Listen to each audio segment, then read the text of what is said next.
अस्सलाम वालेकुम, कैसे हैं आप सब लोग। मैं हूं नीलम असलम। आमिर खान को किस तरह से एक्टर आमिर खान, जिनको मिस्टर परफेक्शनिस्ट भी कहा जाता है, सीनियर एक्टर हैं, इंडिया में बहुत सारी कामयाब फिल्में उन्होंने दी हैं, इंडिया का नाम रोशन किया उन्होंने पूरी दुनिया में। उनको किस तरह से बीजेपी गवर्नमेंट हिरासा कर रही है वो आपको बताने जा रही हूँ। और नेशनल लेवल पर झूठ बोलने वाला नरेंद्र मोदी अब इंटरनेशनल लेवल पर किस तरह से झूठ बोल रहा है, ये भी आपको बताऊंगी। और इंडिया की फॉरेन पॉलिसी मुकम्मल तौर पर फ्लॉप हो चुकी है, इसकी वजह क्या है, ये तमाम बातें मैं आपको इस वीडियो में बताने जा रही हूँ। जिन लोगों ने अब तक चैनल सब्सक्राइब नहीं किया वो चैनल सब्सक्राइब कर लें और अपना फीडबैक आप कमेंट्स में दे सकते हैं, क्रिटिसिज्म भी कर सकते हैं। You guys are more than welcome. लेकिन सिर्फ एक गुजारिश होगी कि सिविलाइज्ड वे में, इंसानों की तरह, ह्यूमन बींग्स की तरह आप क्रिटिसाइज़ करें। खैर, आगे बढ़ती हूँ। सबसे पहले सीनियर एक्टर आमिर खान, उनकी फिल्म सितारे ज़मीन पर रिलीज़ कर दी गई है, लेकिन क्या आपको मालूम है कि उनको इस मरहले तक, इस मकाम तक पहुंचने के लिए किन मुश्किलात का सामना करना पड़ा। सबसे पहले तो उनकी फ़िल्म की रिलीज़ के हवाले से उनके ऊपर ये इल्ज़ाम लगाया गया कि वो तुर्किया गए थे और तुर्किया ने पाकिस्तान का साथ दिया है, तो उनकी फ़िल्म का बॉयकॉट किया जाए। उसके बाद इससे वो आगे निकले तो उनका ताल्लुक़ पाकिस्तान से जोड़ा गया कि पाकिस्तान के साथ उन्होंने बड़े अच्छे ताल्लुकात माजी में रखे हैं। फिर ये भी कहा गया कि चूँकि वो मुसलमान हैं और अपनी जो फ़िल्मों में आज तक उन्होंने कोई ऐसी फ़िल्म भी नहीं की जो कि पाकिस्तान के मुखालिफ हो, इस वजह से उनको क्रिटिसिज्म का सामना करना पड़ा। यहाँ तक कि उनको एक शो में आगे रो रो कर अपनी जो वफ़ादारियाँ हैं वो इंडिया के साथ साबित करना पड़ी, पाकिस्तान को बुरा भला कहना पड़ा, और इस तरह ऐसी बातें करनी पड़ी कि जिसकी वजह से लोग घरों से निकल कर उनकी फ़िल्म देख सकें। ये वक्त आ गया है एक सीनियर एक्टर का, जिसकी एक्टिंग भी अच्छी है, जिसके किरदार भी अच्छे खूब निभाता है, जिसके स्क्रिप्ट्स अच्छे होते हैं, जो मेहनत करता है अपनी फ़िल्मों के ऊपर, जो किसी टॉपिक या किसी एक सब्जेक्ट के ऊपर मूवी बनाता है। आज उसे अपनी फ़िल्म देखने के लिए, लोगों को इनकरेज करने के लिए पाकिस्तान से नफ़रत जो है वो साबित करना पड़ी, जिसके बाद वो इस काबिल हुआ कि उसकी फ़िल्म देखने लोग आएँ, वरना पहले बॉयकॉट किया जा रहा था। टर्की के हवाले से भी अपनी स्टेटमेंट देना पड़ी कि मैं तो सारी मूवीज़ ही अपनी इंडिया में ही शूट करता हूँ और ये होता है और वो होता है, जो कि एक गलत स्टेटमेंट भी थी उनकी। लेकिन किस हद तक उनको मजबूर किया गया कि उनको इस मकाम तक आना पड़ा। फिर आपको ये जानकर हैरानी भी होगी, परेशानी भी होगी कि सेंसर बोर्ड जो है इंडिया का, उसने कैसे उनकी फ़िल्म स्क्रीनिंग के मरहले से क्लियर की है। सबसे पहले तो उन्हें कहा गया कि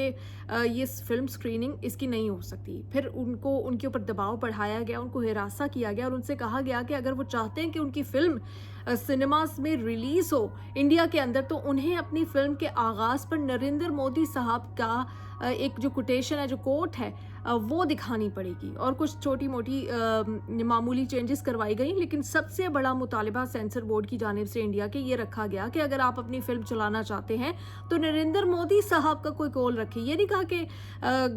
गांधी का रखें या नेहरू का रखें, जो फाउंडिंग फादर्स हैं इंडिया के, उनके हवाले से कोई बात नहीं की गई, ना किसी साइंटिस्ट के हवाले से कि वो रखें, या किसी बड़े डॉक्टर के हवाले से इंडिया के, या किसी नरेंद्र मोदी, वो जिनकी ज़बान से एक जुमला सीधा नहीं निकल रहा था G7 में, जो कि इंडिया के लिए एक एम्बैरेसमेंट का बाइस बन रहे थे, जो रिग करके इलेक्शन जीत रही हैं, जो अपने मुखालफिन को जेलों में डाल रही हैं, जो अपने मुल्क की माइनॉरिटीज़ के लिए सबसे बड़ा ख़तरा बने हुए हैं, क्राइसिस बने हुए हैं, उस नरेंद्र मोदी का एक जुमला, जो कि मैंने आज तक उनके मुंह से एक ऐसा जुमला नहीं सुना कि जिसको मैं ये सोच सकूं कि ये तारीख की किताबों का हिस्सा बनना चाहिए। अगर बनना चाहिए for all the wrong reasons, कि उनकी बातें ऐसी हैं कि कैसा वज़ीर आज़म नहीं होना चाहिए एक सेकुलर कंट्री का, जो कि मुसलमानों को घुस बैठिए कह रहा हो या पंक्चर लगाने वाले कह रहा हो, तो वो उनकी बातें होती हैं जो किसी सिलेबस में नहीं जा सकती। और ऐसे में उनकी जो कोटेशन है, उनकी कोट को शामिल करने के लिए कहा गया। पहले भी हमें पता है कि किस तरह से इंडिया में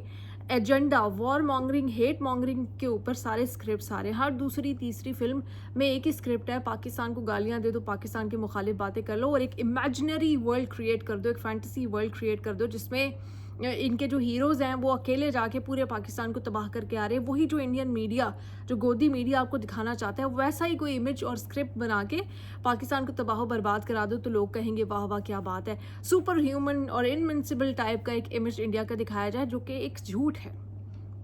انڈیا ایک اسٹرانگ کنٹری ہے، ایک بڑی کنٹری ہے، اس میں کوئی شک نہیں، لیکن انوینسیبلٹی اور خاص طور پہ پاکستان پہ حملہ کرنے کے لیے، اور ہمیشہ انڈیا کا دشمن پاکستان کو ہی دکھایا جاتا ہے، حالانکہ 100 دشمن انڈیا کے اور ہوں گے ہر طرف سے، لیکن صرف پاکستان کو ہی انڈیا کا دشمن سا، اور انڈیا کے اپنے اندر سے جو علیحدگی کی موومنٹس ہیں ان کو کبھی نہیں دکھایا جائے گا، انڈیا کے اپنے اندر کے جو مسئلے ہیں ان کو کبھی نہیں دکھایا جائے گا، صرف پاکستان کو بلیم کر دو اور جی ہو گئی فلم کمپلیٹ، 4 مسالے، 4 گانے اور 1-2 اچھے ایکٹرز، اور ان کی بالی ووڈ، اسی وجہ سے بالی ووڈ کی فلمیں نہیں چل رہی۔ خیر، وہ عامر خان جن کے بارے میں کہا جاتا تھا وہ کمپرومائز نہیں کرتے، وہ پرفیکشنسٹ ہیں، انہوں نے کمپرومائز کیا، انہوں نے گھٹنے ٹیکے، ان کو اپنی فلم کے آغاز میں نریندر مودی کا جو کوٹیشن ہے وہ چلانی پڑے گی، اور ایسے ہی ان کی فلم جو ہے وہ چلنے کی قابل ہوئی ہے، اور ایسے ہی لوگ آ کے ان کی فلم دیکھیں گے، اور یہ کتنا بڑا ایک میں کہہ سکتی ہوں کرائسس کی سچویشن ہے، ایک زوال کی صورتحال ہے کہ اتنا بڑا ایکٹر اپنے آپ کو، اتنا بڑا اسکالر اور اتنا سیریس لوگ اس کو لیتے تھے، اس کے کانٹینٹ کو، اس کے موویز کو لیتے تھے، اور آج کے بعد اس میں اور ایک جو فریش ہی ہوگا اور ایک کوئی فریش ایکٹر آ رہا ہوگا اس میں اور عامر خان میں کوئی فرق نہیں رہا۔ ان ایکٹرز نے اپنی عزت خود ہی نہیں گرائی، ان ایکٹرز نے خود ہی جا کے نریندر مودی کے گھٹنے میں بیٹھتے رہتے ہیں، اور نریندر مودی کو ملک کا وزیر اعظم نہیں بلکہ انہوں نے اپنا ہی کوئی گاڈ فادر سمجھ لیا، اسی وجہ سے آج انڈسٹری بھی فلاپ ہو رہی ہے، اسی وجہ سے ان کے سبجیکٹس بھی کم ہو گئے ہیں، اسی وجہ سے ان کی فلمیں دیکھنے کے لیے کوئی جا بھی نہیں رہا، اور نیٹ فلکس پہ چند کچھ سبجیکٹس پہ، جب ڈفرینٹ سبجیکٹس پہ کوئی مووی بنتی ہے تو وہ چل جاتی ہے، لیکن جب سنیما میں ان کی موویز لگ رہی ہیں تو کوئی دیکھنے نہیں جا رہا ہے، اس کی سب سے بڑی وجہ یہ ہے۔ دوسری بات یہ کہ میں نے کہا انٹرنیشنل لیول کا جھوٹا ہو چکا ہے نریندر مودی، اپنی ڈومیسٹک کنزمپشن کے لیے اپنے لوگوں کو بیوقوف بنایا کہ میں نے ڈونلڈ ٹرمپ کو یہ کہہ دیا، وہ کہہ دیا، اور ڈونلڈ ٹرمپ کو بتا دیا کہ آپ کا کوئی کردار نہیں تھا سیز فائر میں، ڈونلڈ ٹرمپ نے اس کے بعد 2 بار دوبارہ بتا دیا کہ کس طرح سے انہوں نے پاکستان اور انڈیا میں سیز فائر کرایا، اور دونوں جو لیڈرشپ تھی ملکوں کی اس کو اپریشیٹ کیا، سراہا کہ وہ 2 نیوکلیر پاور کنٹریز تھیں، وہ نہیں گئی جنگ میں، بڑی اچھی بات ہے، لیکن ہی از ٹیکنگ دا کریڈٹ۔ ایک بار پھر سے نریندر مودی کی کال جو اپنے لوگوں کو بتایا کہ جی ہم نہیں کسی سے ڈرتے، ہم نے امریکہ کو بتا دیا، ہم نے ڈونلڈ ٹرمپ کو بتا دیا، جس میں 1.5 مہینہ 2 مہینہ لگا انہیں ڈونلڈ ٹرمپ کو بتانے میں، وہ بات بھی جھوٹ نکلی، اور انٹرنیشنل لیول پہ ایک انٹرنیشنل لیڈر کے حوالے سے بھی، ایک کال کے حوالے سے جھوٹ منسوب کر کے اپنے لوگوں میں یہ اپنی عزت جو ہے وہ بنانے کی کوشش کر رہا ہے، مگر کب تک؟